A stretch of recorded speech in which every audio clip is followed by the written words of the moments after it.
Hi everyone, Stjepan here. In today's video I'm going to show you how to refute the Latvian Gambit. Now, I don't normally do this, I don't normally cover openings which are unsound, and I haven't been focusing on dubious gambits, but I have a very specific reason why I want to do this. Firstly, sorry for interrupting the D4 theory series. This is going into the E4 series as one of the missing openings. Now, why do I want to do this? The Latvian Gambit, despite being very bad and theoretically losing for black, has given me a ton of headache during the last 3 years. One of my friends, and Stipe, if you're watching this, well, then be prepared, plays the Latvian Gambit, and we play blitz chess often. And whenever we play, he plays 1 or 2 games of the Latvian Gambit, and I have a very bad score against it. I don't know the exact score, but I'm sure that he has a plus score. And this opening is just bad for black. So every time before we play a blitz match, I tell to myself, well, I have to study the Latvian Gambit this time. And today I finally decided to do it. We are playing chess this evening, so I sat down yesterday and I finally learned it. So what is the Latvian Gambit?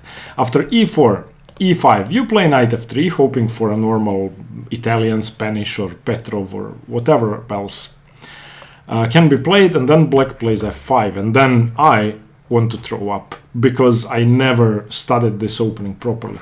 Now this is going to take exactly 10 minutes. I don't think you need more time to get the basics of how to fight against this opening properly. The main thing is you want to avoid complications. When black plays the Latvian Gambit, he wants a complicated, aggressive position in which he's going to be able to checkmate you, give up material, just blast your position open with all of his pieces. So white has 3 options. Let's go through all 3. Finally, in the end, I'm going to give you the option that I recommend. Every game so far, I've played e takes f5. And this is supposed to be very good for white. It's more than +1, it's a clean pawn up, but it's the most complicated move, and I will bet you that this is the move black is hoping for. So after e takes f5, black has only one move to compensate for the pawn, and that's e4. Now, I've been playing queen e2, which is one of the 2 moves you can play. The main move is knight d4, and queen e2 just equalizes for black. This is simply bad for white, and every one of our games so far I've played queen e2 because I've seen it somewhere 3 or 4 years ago. So why is this bad? Black plays queen e7, and white is still better, only slightly better, but black gets exactly what he wants in this position. So here you can play knight d4, and you can see that black's pieces come to life. Black can play knight f6, black can play knight c6, and it gets complicated. If you get one move wrong, then black could get a very active position and well, be better, as Stipe was against me in all of our games. The best move is knight c6, white should exchange, and after d takes c6, there's this idea of queen h5 check, which I was never aware of in this opening, and I don't know how that is possible. Until I've studied it and spent about 3 hours on the opening, I was never aware that this is the main plan against the Latvian Gambit. So this is going to occur in many different lines. You basically play queen h5 check, and in this position queen f7 is almost forced. King d8 is also possible, and after queen f7, if you get the queens off, then white is just better. But black should do everything he can to avoid that. So he could play knight f6 in this position instead of knight c6, simply preventing you from playing queen h5. And then you can continue d3, trying to trade the queens off, and if this pawn is taken, then white is again simply better. But black could try to fight with d5 and other stuff. So queen e2 is a very complicated move against which black gets exactly what he wants. After ef5, e4, the best move is knight d4, but it's still suboptimal compared to the line I'm going to show you. Now in this position, knight f6 again preventing queen h5, and again you play d3, and black can play c5 here. So again, black gets a ton of play after knight b5, a6, knight c3, e d3 for example, bishop d3. White is better, White is better, no doubt about it, but black's pieces are active. And if black manages to play something like bishop e7 and castle, and bishop takes f5 at some point, and then maybe push forward with d4, then he's going to be better. Just let me give you the best move for white in this position. White is supposed to play g4 here, and after this, I just don't want to play this position. So coming back to the original position, taking the pawn is not something I would recommend. And even though I've played it in every game so far and had a bad score, and it's what I know best, but I know it badly, let's just stop doing that. Okay, the second move, which I wouldn't recommend, is d4. And this again gives black what he wants, unless both sides know what they're doing, and then you just get a normal position in which white doesn't have an advantage, and that's not what we want. So in this position, black takes on e4. Sensible. The knight takes on e5, and black plays knight f6, again preventing queen h5, the key idea. Here you could choose between bishop c4 and bishop e2. If bishop c4, that should be met with d5, and black gets even better development, so bishop e2 is the best move. At least d5 doesn't come with tempo. In which case, black plays d6, gaining a tempo on the knight. And now, knight c4 is a move that has been played, but the best move, and knight c4 leads to a much better position for black. Black is actually almost winning after this. So one simple mistake, one knight move that's common in all other lines loses here. So let me show you how. Bishop e7. In this position, probably bishop h5 check is what most people would play, and knight takes h5, and queen takes h5, and black is just better. This is just, if I turn on the engine, this is -1 for black. So black is just winning this position. So against d6, you have to play knight g4, and now you get a normal game. Bishop e7, knight f6, bishop f6, c4, both sides castle, and white is slightly better. So coming back to the original position, not taking the pawn, not d4. Here's the move you should play. And this, if black goes wrong, black is losing. If black knows everything, then white is +1. So what more could you ask for? So let's go. You play knight takes e5, the best move. Now in this position, if knight c6 is played, then black is simply lost after queen h5 check. If g6, then knight takes g6, of course, just loses. So let me show you that fine. He can throw in knight f6, but after queen h4, that's just it. Rook g8, you can take on f8, and white wins. Again, after queen h5 check, the only other move is king e7, but that's a mate in 5. After queen f7, king d6, knight c4, king c5, queen d5, king b4, a3 check, king a4, and b3 checkmate. So knight c6 is a losing blunder. Okay, let's get that out of the way. Okay, the alternative is knight f6.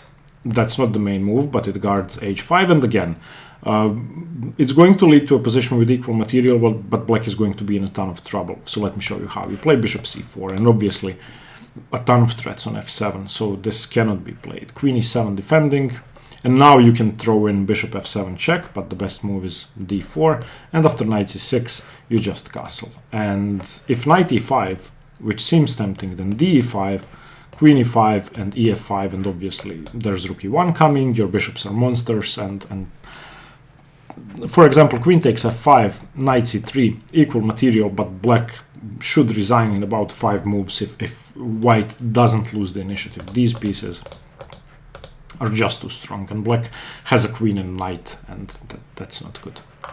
So against knight e5, which is the best move, black should play queen f6, and now we reach the critical position. If queen h5 here, then queen g6 has actually prevented that, and white loses. After g6 has to move the queen, black takes the knight, and that's it. So against queen f6, there is only one move, d4, defending the knight and opening up this bishop. Very important. In this position, there are 2 moves that lose for black straight away. Let's just cover them briefly. So firstly, if fe, then bishop c4, and black resigns. d6, knight f7, game over. If after d4, knight c6, which also may seem like a sensible move, then again, you can just play knight c3, and this knight is immune, because if knight e5, then excuse me, not taking the knight, but knight d5, and this is just overwhelming. Queen d8 has to be played, d takes, and again, white wins. Queen h5 is on the cards. If f takes e4, for example, you can play bishop g5, pinning everything, and after bishop e7, knight takes, and simply queen h5 check, g6, and queen h4, and black is busted. So against d4, black has only one move, which again makes our job much simpler, and that's d6, chasing the knight away. Now, we don't play knight g4 because there's still a pawn on f5. We play knight c4. Black takes our pawn. All of this is forced if both sides know what they're doing. And after knight c3, in this position, there's a very counterintuitive move for black, and that's queen g6.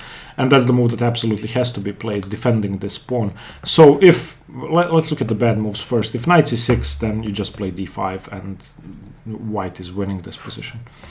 If knight e7, which may seem like a sensible developing move, then knight e3. And now it's very hard for black to develop. All the pieces are coming into play. The g2 pawn is developed, so the eventual queen g6 is going to make bishop c4 possible. In other lines, that's complicated. So knight e7, a bad move. If bishop e7, that's even worse. You can just continue knight d5, and now trouble here. So if, for example, queen f5, then knight c7. The same goes for bishop d7. Again, knight d5, and after queen d8, you can just continue queen e2, and there is no way to prevent this pawn from dropping. If knight f6, bishop g5. So against knight c3, black plays queen g6, preventing your bishop from developing and also guarding the e4 pawn. If knight e4, then queen e4, of course, but bishop f4 is the move. And now there are two ways to play this position. Black now finally develops his knight. He could also develop the bishop, so knight e7 or bishop e7 are what black can choose from. They will basically transpose depending on what white does. So now there are two setups. One setup involves knight e3, just guarding the g2 pawn.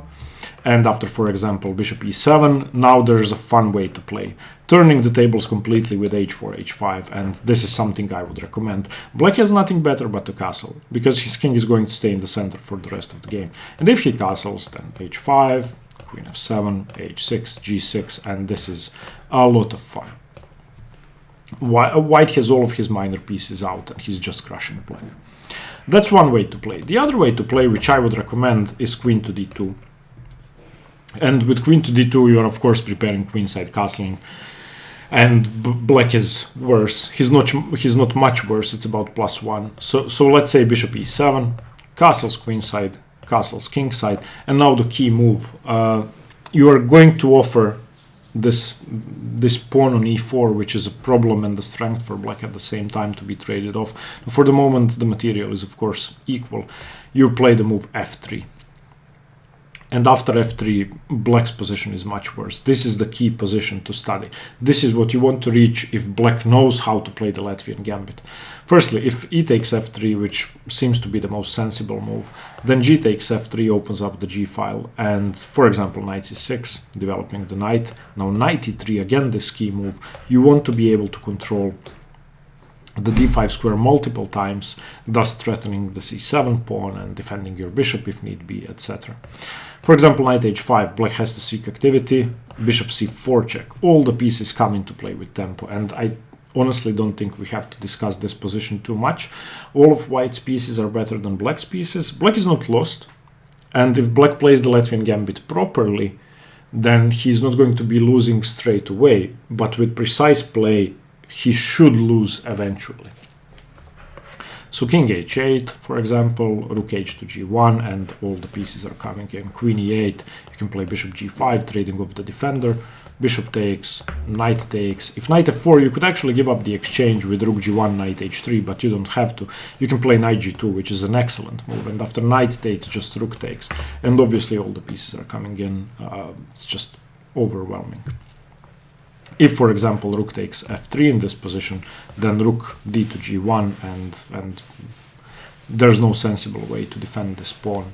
If you play g6, then I just play h4, h5, and the position collapses.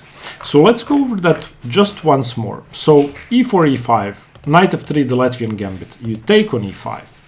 Black has to play queen f6. You play d4. Black has to play d6. You play knight c4. Black has to take on e4, otherwise no compensation. And now you start developing. Knight c3. Black has to play queen g6. You play bishop f4. Black has to play either bishop e7 or knight f6, but they will transpose. And now the setup I would recommend. Queen d2. Bishop e7. Castles queenside, and after black castles kingside, you play f3. This is the key move. Now let me give you an alternative to e takes f3.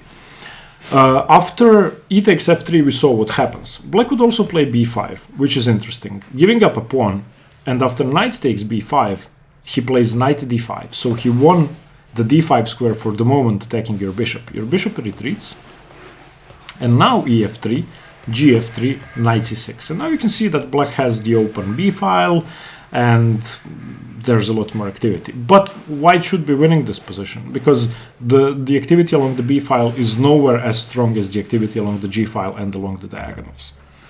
So yeah, a simple way to fight against this, let's go over it once again. So take the pawn, play d4, knight c4, develop with knight c3, play bishop f4, and after knight f6 you go for queen d2, castles queenside, and f3. And black can try to complicate things, black can take the pawn. Either way, white is much better. Okay, so I'm looking forward to playing this in a couple of hours. Hopefully I win all my games against the Latvian Gambit today.